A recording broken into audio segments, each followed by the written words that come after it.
The introduction continued. Page 12. There were frequent prayer meetings and great nocturnal feasts. When I was a child, I played with my cousins outside, where the lamplight fell upon the ground, and the singing of old people rose up around us and carried away into the darkness. There were a lot of good things to eat, a lot of laughter and surprise, and afterwards, when the quiet returned, I lay down with my grandmother and could hear the frogs away by the river and feel the motion of the air.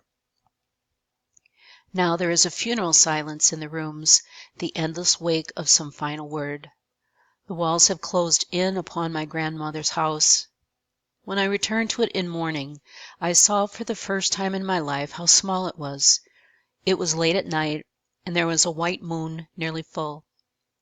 I sat for a long time on the stone steps by the kitchen door. From there I could see out across the land.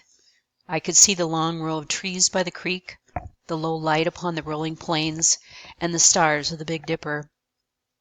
Once I looked at the moon and caught sight of a strange thing. A cricket had perched upon the handrail, only a few inches away from me.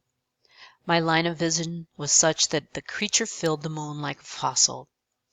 It had gone there, I thought, to live and die, for there of all places was its small definition made whole and eternal.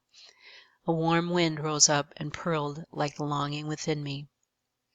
The next morning I woke at dawn, and I went out on the dirt road to Rainy Mountain. It was already hot, and the grasshoppers began to fill the air. Still it was early in the morning, and the birds sang out of the shadows. The long yellow grass on the mountain shone in the bright light, and a scissortail high above the land. There, where it ought to be, at the end of a long and legendary way, was my grandmother's grave. Here and there on the dark stones were ancestral names.